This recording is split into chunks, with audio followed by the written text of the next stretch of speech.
Hello, everyone, and welcome to English Pod. My name is Marco. My name is Catherine, and what are we talking about today, Marco? Today, we are talking about a very interesting topic, most importantly among men who are trying to get women's attention. Okay, so these are some of the things that men might try to say if they are trying to find a girlfriend, or men, if you're out there, things that you might want to say or not want to say in English. Right, that's right. So why don't we just take a look at our dialogue? Let's see what's going on, and we'll be back in a bit.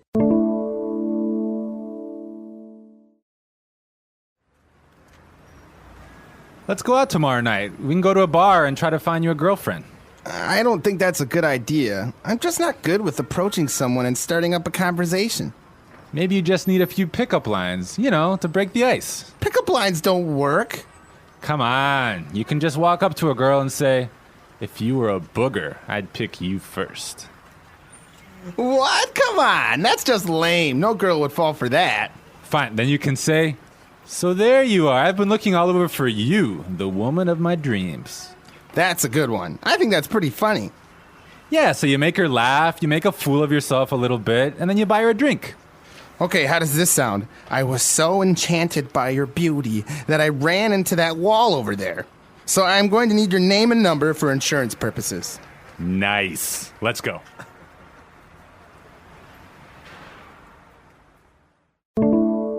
All right, we're back. So now let's explain what's going on a little bit more. Let's take a look at some vocab on Language Takeaway. Language takeaway.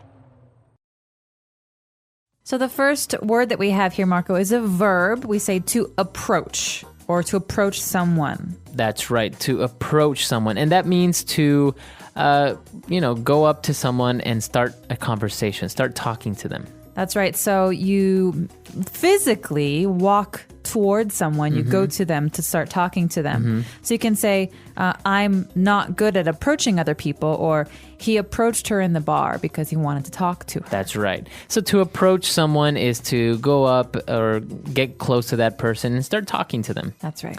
All right, so now what the dialogue focuses on is pickup lines, as the title says. So what exactly are pickup lines? All right, well, take this as a phrase. You don't want to look at the individual words, but pickup lines are things that people say to show that they are interested romantically in other people. Right. So if I am talking to someone and maybe he says something that is a pickup line, he's trying to show that he's interested in me. That's right. So usually, I guess, guys use pickup lines at bars or something to get a girl's attention and to, as you say, show that he is interested in her, right? That's right. And some are very creative and nice, and some are very stupid and silly.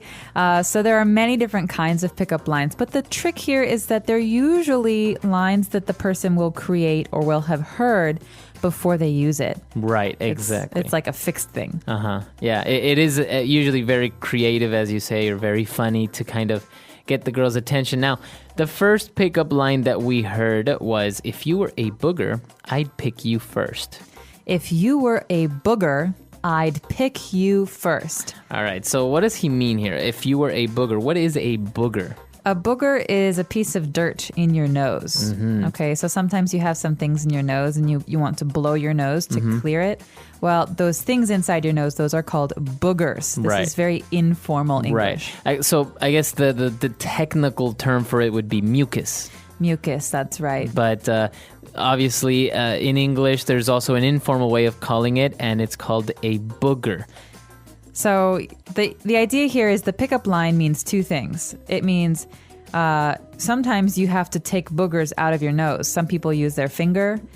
But the other meaning is, if I'm interested in you, I pick you first. Right. Right. And the verb here, to pick, is not to choose, but is actually used as a verb when you're talking about your nose. You pick your nose, or you pick a booger. That means to actually remove. It means to put your finger in your nose to take out these pieces of dirt. Right. So boogers. Maybe a mother to their younger son or daughter would tell them, don't pick your nose in public.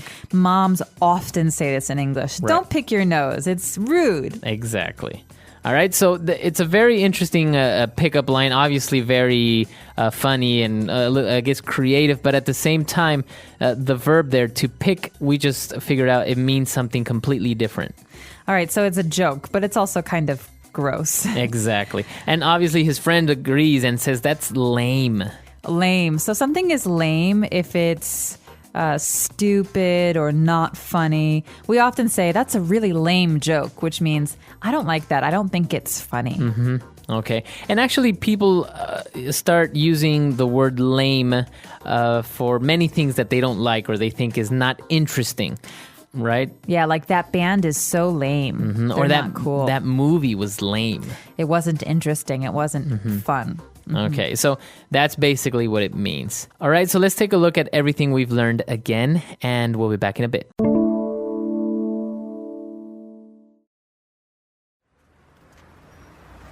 Let's go out tomorrow night. We can go to a bar and try to find you a girlfriend.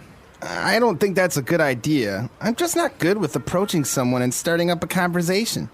Maybe you just need a few pickup lines, to break the ice. Pickup lines don't work. Come on, you can just walk up to a girl and say, if you were a booger, I'd pick you first. What? Come on, that's just lame. No girl would fall for that. Fine, then you can say, so there you are. I've been looking all over for you, the woman of my dreams. That's a good one. I think that's pretty funny.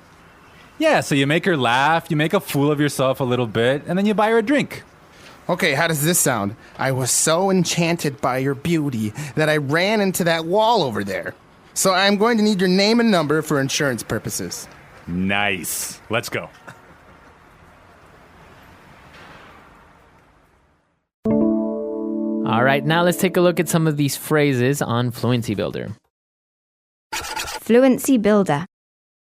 Okay, so the first phrase we have here is something very, very common in business as well as in social situations. We say to break the ice. Mm-hmm. And this is something that we heard when the two boys were talking about approaching a girl. Mm-hmm. Said, I don't know how to break the ice. Right, so to break the ice is to make an awkward situation or something that's a little bit uncomfortable, a little bit more relaxed.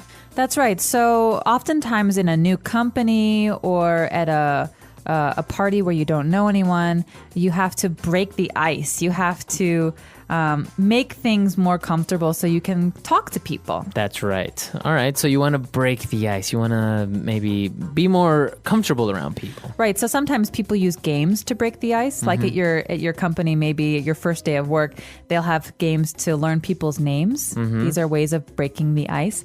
Or at a party, you learn some pickup lines to break the ice with women. That's right. All right, so we want to break the ice. We want to use some pickup lines. And his friend argues that pickup lines are kind of lame. And he even says no girl would fall for that line. Okay, to fall for something, this is a really important phrase and something that we say often in English. Now, what exactly does it mean? You're not falling on the ground. No. It means you believe it or you consider it to be real. All right, so when something is a lie or it's fake or it's not totally true, but someone believes it anyway, you say that person, he fell for it. Mm-hmm. Okay, so if I say, hey, Marco, did you know tomorrow's a holiday? We don't have to work. Okay, and I don't come to work? Yeah, I say, Marco fell for my trick. That means he believed it, but I was actually lying. Exactly. All right, so to fall for something means to believe it or to think it's true. Yeah, so no girl would fall for that means no girl would actually like you because you use these silly pickup lines. That's right. All right, so then he actually used another line. He said, okay, so maybe you can use this other line. And his friend agreed, okay, that's a good one. That's a good one. We can also say, good one. Mm-hmm, good one. Yeah, this is very informal English. And it's something that we say when we want to say that, I like the idea, or it's a good idea. Or maybe even a joke. Someone tells a joke and you think it's really funny. You say, oh, that's a good one. That's a good one. So in this case, we heard one good pickup line and one bad one. But maybe you're at work and someone comes up with a really good idea for marketing. You say, oh, that's a good one. That's a good idea. That's a good one. That's right. All right. And obviously his friend explains that the whole purpose of the pickup line is to make a fool of yourself a little bit and then, buy the girl a drink or become her friend. Okay, to make a fool of yourself. Mm-hmm. Now, this is something that is probably not a good thing in most cases, right? A fool is someone who is silly, who no one takes seriously. Right. Okay, someone who's not very serious. So to make a fool of yourself is to embarrass yourself a little bit. Yeah, to look stupid in front of other people. So I can say, on my first day of work, I tripped and I fell on the ground and I made a fool of myself in front of my new colleagues. That's right. So that's basically what it means to make a fool of yourself, to embarrass yourself. But you're doing it to yourself. It's not that someone else is embarrassing you. You are embarrassing yourself. That's right. All right, let's listen to this dialogue one last time and we'll be back in a bit.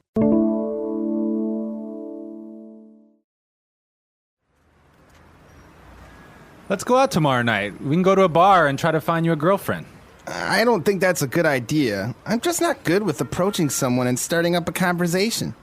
Maybe you just need a few pickup lines, to break the ice. Pickup lines don't work. Come on. You can just walk up to a girl and say, if you were a booger, I'd pick you first. What? Come on. That's just lame. No girl would fall for that. Fine. Then you can say, so there you are. I've been looking all over for you, the woman of my dreams. That's a good one. I think that's pretty funny. Yeah, so you make her laugh, you make a fool of yourself a little bit, and then you buy her a drink. Okay, how does this sound? I was so enchanted by your beauty that I ran into that wall over there. So I'm going to need your name and number for insurance purposes. Nice. Let's go. All right, so looking at these pickup lines, we took a look at the first one about the booger and everything. What about the second one when he says, so there you are. I've been looking all over for you, the woman of my dreams. So what is he saying here? What is implied? He's basically saying that he's met her before and he's been looking for her. So where did he meet her? He says he met her in his dreams, but now, there she is. I was looking for you. You're the woman of my dreams. Right. So obviously the girl can feel a little bit confused at first because, why were you looking for me? And then he says, because you are the woman of my dreams. So it's obviously a little bit exaggerating, but it's funny. He's joking, but he's basically saying, I know you. I've been looking for you. And what about our last pickup line where he was saying, I was so enchanted by your beauty that I ran into that wall over there. So I am going to need your name and number for insurance purposes. So he's saying, you're so beautiful that I had this accident. I walked into a wall. I hit my face. Now that I have an injury, I need your information so that I can claim insurance, so I can get money from my insurance company. So This is a way to ask a woman for her phone number and name. And her name, exactly. So it's a very clever way of obviously breaking the ice, but at the same time he's trying to be funny and trying to get her number, her telephone number and her name. That's right. So one of the most memorable ones that I've heard was your father a thief? Because he stole the stars from the sky and put them in your eyes. Ah, nice. So this one is more of a compliment. Yes, it's a compliment. And but in a funny way, saying, your dad stole all the stars from the sky. Yeah, no, I've heard a number of them. Most of them are pretty bad, pretty lame. And they're always almost always a way to ask for your phone number.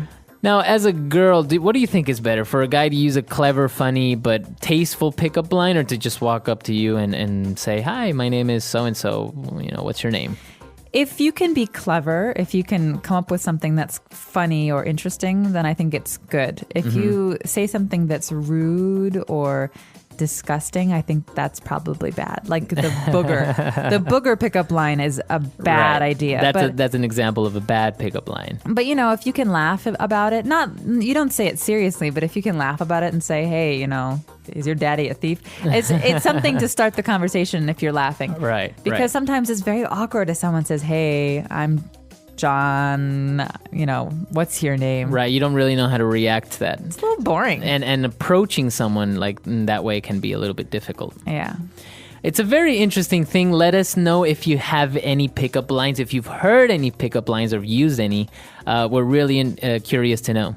Yeah, our website is englishpod.com. We hope to see you guys there. All right, guys, bye.